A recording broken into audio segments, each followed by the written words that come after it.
7वीं शताब्दी की भारत में एक ऐसा वीर शासक था जिन्होंने बंगाल की धरा पर अपनी एक अलग पहचान बनाई, शशांक। बात यह है कि जब हम बंगाल की इतिहास पुस्तकों में झांकते हैं तो शशांक का नाम पहला स्वतंत्र राजा के रूप में सामने आता है। आज के इस वीडियो में हम जानेंगे कैसे वो उठा और उन्होंने क्या किया और क्यों उसकी विरासत आज भी चर्चा में है।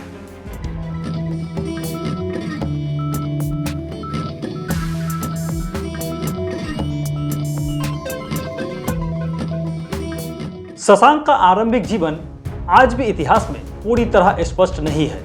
कुछ स्रोतों के अनुसार वे एक महासामंत के रूप में कार्यरत थे। उस समय गुप्त वंश का पतन हो रहा था और कई सामंत अपने आप को स्वतंत्र घोषित कर एक राजा के रूप में उठ खड़े हो रहे थे। शशांक भी उन्हीं में से एक था। इस परिस्थिति में लगभग 600 ईस्वी में शशांक ने अपनी राजधानी कर्ण सुवर्णा में स्थापित कर लिया और गौड़ क्षेत्र पर शासन की नींव रखी। ये कर्ण सुवर्णा वर्तमान में बंगाल के मुर्शिदाबाद जिले को कहा जाता है। शशांक ने केवल सीमित क्षेत्र में नहीं बल्कि बड़े विस्तार के साथ शासन किया। उसका साम्राज्य पूर्वी भारत के बड़े हिस्से में फैला हुआ था। वो उत्तर में हर्षवर्धन और पूर्वोत्तर के भास्कर वर्मन जैसे शक्तिशाली समकक्षों के समक्ष भी खड़ा हुआ था।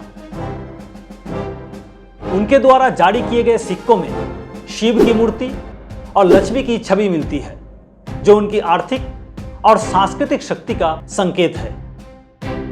इतना ही नहीं, कहा जाता है कि आजकल बंगला में उपयोग होने वाला बंगला वर्ष यानी बंगाब्द इसी काल से संबंधित है। हालांकि शशांक स्वाभाविक रूप से एक श्रेष्ठ शासक है, पर उनके नाम कई विवादों में भी जुड़े हुए हैं। कुछ स्रोतों में यह कहा गया है कि उन्होंने बौद्ध धर्म का उत्पीड़न किया और बौद्ध गया के बोधि वृक्ष को भी काटा, परंतु इसका प्रमाण बहुत कम है। कुछ इतिहासकारों ने यह भी कहा है कि ये कथाएं संभवतः पक्षपाती स्रोतों पर आधारित है। इसके अतिरिक्त उनका नाम हर्षवर्धन के बड़े भाई राज्यवर्धन के हत्याकांड से भी जुड़े हुए हैं। हालांकि इसकी पुष्टि सटीक रूप से हो नहीं पाई है।